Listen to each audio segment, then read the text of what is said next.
आता वळूयात पुढच्या बातमीकडे. सीजेपीच्या बैठकीचा दुसरा दिवस. काल 10 तास बैठकीत चर्चा. अभिजित दिपके बैठकीचा आढावा देणार.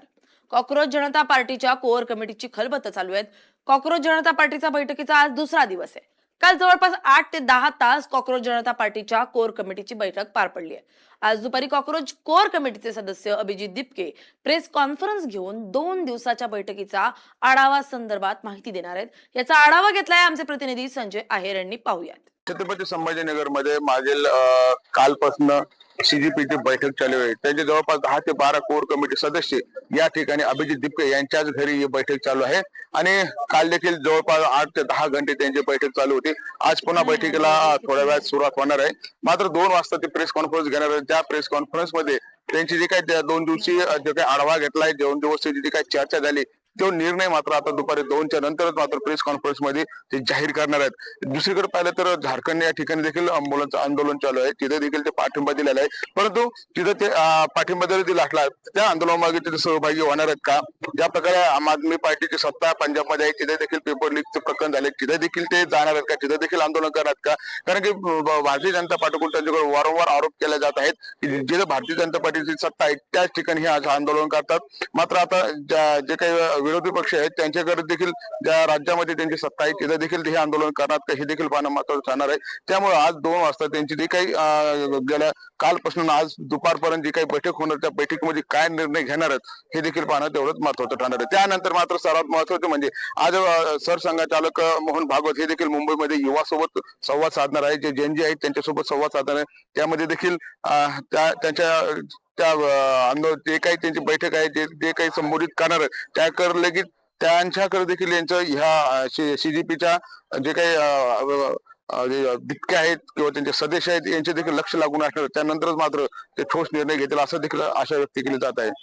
संजय रेल्वेस मराठी, छत्रपती संभाजीनगर.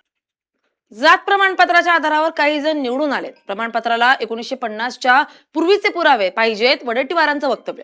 कुणबी प्रमाणपत्र देणाऱ्या कुटुंबाची पूर्ण वंशावळ हवी. निवडणूक लागल्यानं कुणबी प्रमाणपत्र मिळवली. कुणबी प्रमाणपत्र मिळालेल्यांच्या जागा रिक्त कराव्या लागतील, विजय वडेट्टीवार यांचं म्हणणं आहे. काँग्रेस नेते विजय वडेट्टीवार असं म्हणतात. ओबीसी जात किंवा रिझर्वेशन हे कॉन्स्टिट्युशनल रिझर्वेशन आहे. हे संविधानाने दिलेला अधिकार आहे.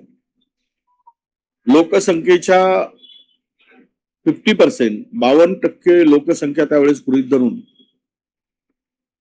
27% रिझर्वेशन दिल्या गेला. त्यामध्ये एससीचं त्या प्रमाणात, एसटीचं त्या लोकसंख्येप्रमाणामध्ये 100% रिझर्वेशन, कारण तो अत्यंत गरीब आणि मागास समाज होता. आता जबरदस्तीनं हे जे काही चाललेलं आहे ते आम्हाला सरसकट द्या. तर जरांगे पाटलांची इच्छा पूर्ण करण्यासाठी शासन झुकत आहे, प्रशासन झुकत आहे आणि त्यांची इच्छा पूर्ती होत आहे. पण कायद्याच्या चौकटीत बसेल तर ते ओबीसी ठरतील. आता बुलढाणा जिल्ह्यातून एक सगळ्यांनाच आश्चर्यचकित करणारी बातमी समोर आली आहे. बुलढाणा जिल्ह्यातील जळगाव जामोद तालुक्यातील आदिवासी बहुल भागातील चारबण या गावातून एक अत्यंत दुर्मिळ आणि थक्क करणारी घटना समोर आली आहे. गावातील रहिवासी पंशीराम सस्त्या यांची 27 वर्षीय पत्नी रियाणी यांनी कोणत्याही वैद्यकीय सुविधेविना अत्यंत कठीण परिस्थितीत घरीच प्रसूती दरम्यान 3 मुलं आणि 1 मुलीला जन्म दिलाय. वैद्यकीय तज्ञांच्या मते लाखो किंवा करोडो प्रसूतींमागे घडणारी ही अत्यंत दुर्मिळ घटना असून अशा प्रकरणात मुदतीपूर्व प्रसूतीमुळे बाळांचं वजन कमी असणं स्वाभाविक असतं. सध्या खामगाव येथे तज्ञ डॉक्टरांच्या देखरेखीखाली माता व बालकांवर उपचार सुरू असून संपूर्ण परिसरात या घटनेची मोठी चर्चा आहे. पूर्ण नाव सांगा. किती अपत्य झालेले आहेत आपल्याला सध्या? 4 झाले. त्यापैकी मुली किती आहेत, मुलं किती आहेत?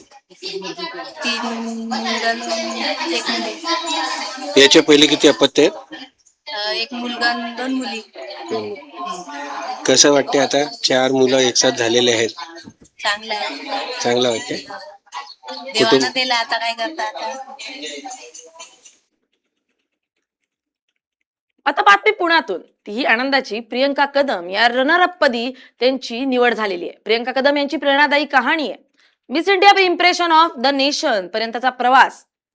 आत्मविश्वासाच्या जोरावर प्रियंका फर्स्ट रनर अप गावाकडच्या मुलीची राष्ट्रीय मंचावर झेप. Miss India impression of the nation स्पर्धेतील फर्स्ट रनर अप हा किताब प्रियंका कदम यांनी मिळवलाय. सर्वसामान्य घरातील मुलगी असूनही जिद्द आणि मेहनत घेऊन त्यांनी नामांकित अशा स्पर्धेत हे यश संपादन केले. नेमकी ही स्पर्धा कशी असते, तयारी कशी केली, याबाबत प्रियंका कदम यांच्याशी बातचीत केली आहे आमचे प्रतिनिधी सचिन आव्हाड यांनी. पाहूयात. आहे तो फर्स्ट रनरअप हा किताब जो आहे तो जिंकलेला आहे. नेमक्या त्यांच्या भावना काय आहेत हे आपण त्यांच्याकडूनच जाणून घेणार आहोत. काय सांगा? Thank you so much. ॲक्च्युली ही स्पर्धा जी होती ती माझ्यासाठी खूप जास्त नवीन काहीतरी करण्यासारखं होतं. म्हणजे मी परभणीवरनं आलेली आहे. आमच्याकडे मी कधीच स्टेज नाही बघितला, कधीच रॅम्प वॉक नाही केलेला आणि मॉडेलिंग इंडस्ट्रीचा मला काहीही एक्सपिरियन्स नव्हता. तरीसुद्धा मला काहीतरी करून दाखवण्याची जिद्द होती. त्याच्यामुळे आज मी ह्या स्पर्धेमध्ये पार्टिसिपेट घेतला आणि मी ती जिंकून फर्स्ट रनरअपही झाले आणि मला खूप चांगलं वाटतं आहे. एक्सायटिंग वाटतं. म्हणजे ही फिलिंग मी एक्सप्रेस नाही करू शकत मला कसं वाटतं सध्या. या पाहिल्या आपण काही सविस्तर बातम्या. आता पाहूयात विशेष महत्वाच्या घडामोडी. सुनेत्रा पवार यांच्यावरील कथित आक्षेपार्ह पोस्टवरून राष्ट्रवादीकडून निषेध. एका महिला पदाधिकाऱ्याचा उल्लेख करणं चुकीचं म्हणत निषेध. छत्रपती संभाजीनगरमध्ये आरटीओ चालनाच्या एपीकीचा सापळा. कंपनी मालकाचे 1 कोटी रुपये लंपास. पोलिसांच्या तत्परतेनं 4 बँक खाती गोठवून रक्कम सुरक्षित. अहिल्यानगरातील येसगाव परिसरात बिबट्याचा वाढता वावर. पाळीव कुत्र्यावर जीवघेणा हल्ला. घटना सीसीटीव्ही मध्ये कैद. नागरिकांमध्ये भीतीचं वातावरण. हिंगोलीत पावसाचा जोर ओसरता सोयाबीनवर अळीचा प्रादुर्भाव. शेतकऱ्यांची महागड्या फवारणीकडे धाव. तज्ञांकडून आवश्यकतेनुसारच फवारणी करण्याचं आवाहन.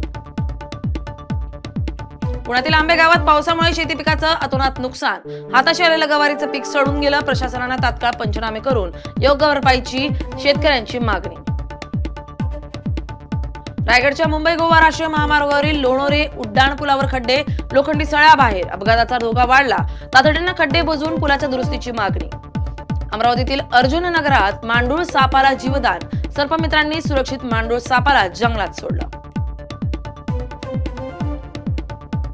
अकोल्यात बोगस दिव्यांग प्रमाणपत्राच्या आधारे नोकऱ्या मिळवणारे शिक्षक तडकाफडकी निलंबित. खोट्या प्रमाणपत्रांच्या आधारे बदल्यांमध्ये लाभ घेतल्याचं अहवालात स्पष्ट.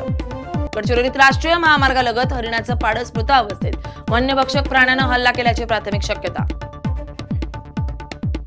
अहिल्यानगरात वृद्धानं हातात धारदार कोयता घेऊन भर रस्त्यात धुडगूस घातल्याचा धक्कादायक प्रकार समोर. घटना सीसीटीव्ही कॅमेऱ्यात कैद. परिसरात भीतीचं वातावरण निर्माण. या होत्या काही महत्वाच्या घडामोडी. पाहत राहा LS मराठी, सत्याची नवी दिशा.